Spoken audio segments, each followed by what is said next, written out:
Welcome class. तो हम पढ़ा रहे थे फोर्स एंड प्रेशर। इसका पार्ट 6 लेके आए हैं आज। यहाँ पर हम देखते हैं कि जल दाब क्या है। द्रव दाब से आप क्या समझते हो? जल दाब या द्रव दाब एक ही बात है। द्रव का दाब किन किन कारकों पर निर्भर करता है ये बताना है। यानी तरल भी दाब डालते हैं, तो तरलों का दाब क्या होता है और इसका मान किन किन कारकों पर निर्भर करता है ये बताना है हमें। द्रव दाब, लिक्विड प्रेशर क्या है? द्रव द्वारा किसी सतह पर डाला गया दाब द्रव का दाब कहलाता है। द्रव द्वारा किसी सतह पर डाला गया दाब द्रव दाब कहलाता है। अर्थात द्रव जिस पात्र में भरा होता है उस पात्र की सतहों पर दाब डालता है जिसे द्रव दाब कहते हैं। यानी कोई भी द्रव किसी बर्तन में भरा है तो उस बर्तन की दीवारों पर क्या डालेगा? सभी दिशाओं में दाब डालेगा, जिसे क्या कहेंगे हम? द्रव दाब कहेंगे। अब ये किस बात पर निर्भर करता है ये देखना है।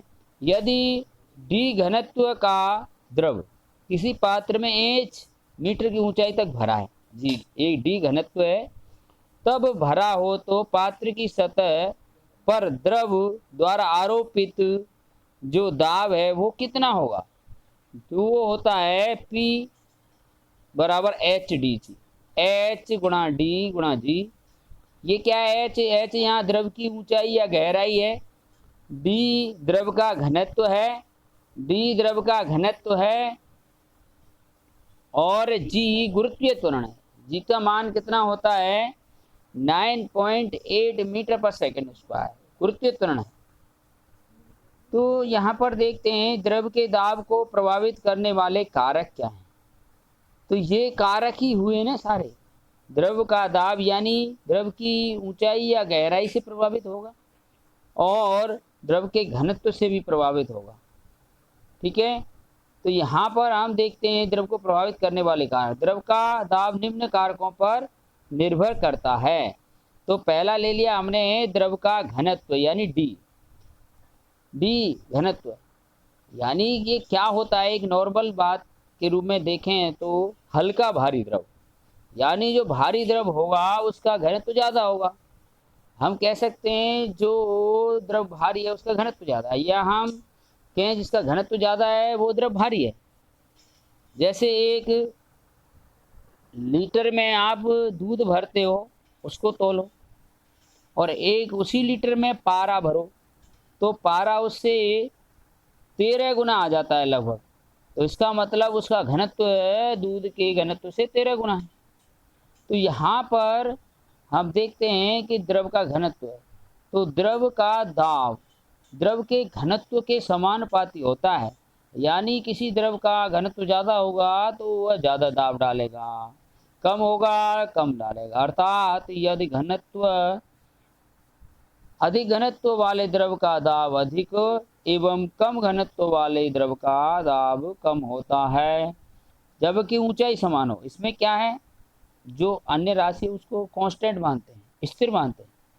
जैसे P बराबर एच डी जी है, तो इसमें डी के बारे में, घनत्व के बारे में बता रहे हैं, तब ऊंचाई को स्थिर माना जाएगा। ठीक है ना? तो द्रव का दाब किसके है? ये समानुपाती का चिन्ह है, द्रव के घनत्व के समानुपाती होता है। तो इसको P से प्रदर्शित किया है, P proportional D। P proportional किसके है?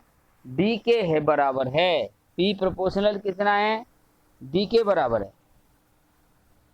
जैसे यहाँ हम देखते हैं ए और बी दो समान व्यास की कांच की नलियां हैं। ये ए नली है, ये बी नली है, दो समान व्यास हैं दोनों की। एक सिरे पर हमने इसमें क्या किया है? गुब्बारा बांध रखा है। समान आकार के गुब्बारे बांध दिए जाते हैं। अब नली ए में जल भर दिया जाता है, ए और बी में क्या कर देंगे हम? दोनों में क्या भर देंगे? जल भर देंगे। ए में भर दिया या बी में भर दिया। तो यहाँ पर बराबर ऊंचाई तक भरना है दोनों में। तो ये समझ लो, यहाँ अब हम देखेंगे कौन सी रबर ज़्यादा फूली हुई है नीचे, ए वाली या बी वाली। अब तो ये देखो यहाँ पर ए वाली कम फूली हुई है और बी वाली कैसी है, ज़्यादा फूली हुई है। इसका मतलब ये बी वाला जो द्रव है ये घनत्व ज़्यादा है और इसलिए ज़्यादा दाब डाल रहा है। तो यहाँ पर ज़्यादा दाब डाला है तो इसलिए ज़्यादा गुब्बारा फूल गया। और ए वाले में द्रव का घनत्व कम होगा तो ये कम दाब डाल रहा है इसलिए कम फूला। तो यहाँ पर हम इस प्रकार देते हैं। अब दोनों में क्या कह रहा है, समान ऊंचाई तक भर लिया। तो एक में इसमें हमें पानी भरा है और बी में दूसरी में शहद भरा है, शहद। तो हम देखते हैं कि बी नली के सिरों वाला गुब्बारा अधिक फूल जाता है क्योंकि ये भारी है और द्रव जल से शहद का घनत्व ज़्यादा होता है तो ये दाब ज़्यादा डाल रहा है। क्योंकि शहद का घनत्व पानी के घनत्व से अधिक होता है इसलिए शहद गुब्बारे की सतह पर अधिक दाब आरोपित करता है। तो हम कह सकते हैं कि जो जिसका द्रव का घनत्व ज़्यादा होता है वह अधिक दाब डालता है, कम वाला कम डालता है, यानी दाब द्रव के घनत्व के समानुपाती होता है। अब देखते हैं नेक्स्ट, द्रव की गहराई। द्रव की गहराई पर द्रव का दाब किस प्रकार निर्भर करता है ये देखना है। तो द्रव का दाब द्रव की गहराई बढ़ने के साथ साथ बढ़ता जाता है। गहराई बढ़ेगी द्रव का दाब बढ़ेगा, अर्थात द्रव का दाब गहराई के समानुपाती होता है।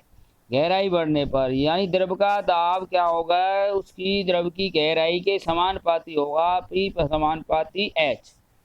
यहाँ पर पी और एच, गहराई बढ़ेगी द्रव का दाब बढ़ेगा, द्रव की गहराई घटेगी द्रव का दाब घट जाएगा। समान गहराई पर सभी दिशाओं में किसी द्रव का दाब समान होता है, यानी एक ही गहराई पर सभी दिशाओं में द्रव समान दाब डालेगा।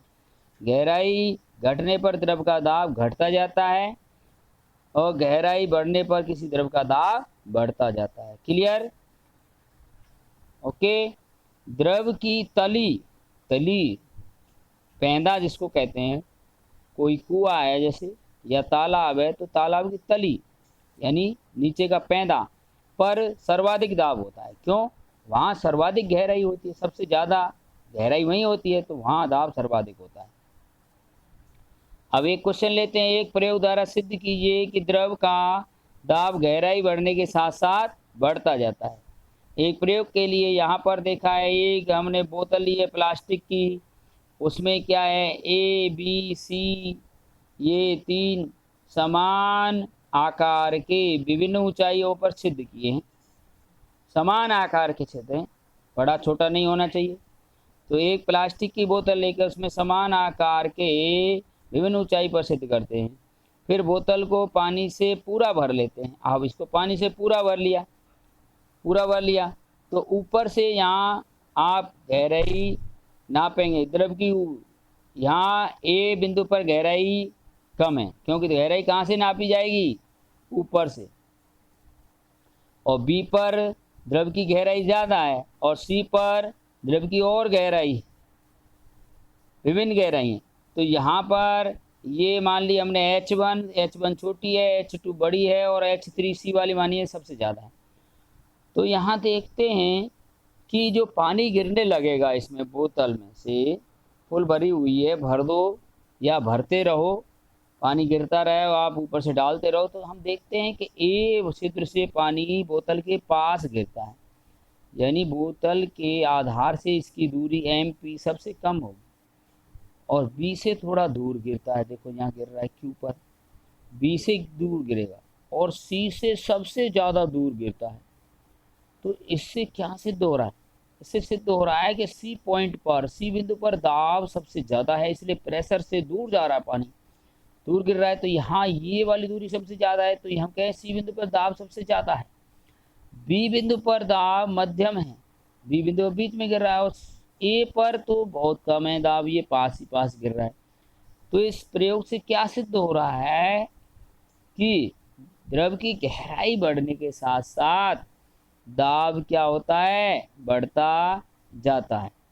तो हम देखते हैं यहाँ पर यही बता रहे, छिद्र ए से पानी बोतल के सबसे पास गिरता है पानी कम दूरी पर गिरता है, इसका मतलब कम दाब को दर्शाता है, क्योंकि बिंदु ए पर पानी की गहराई सबसे कम है।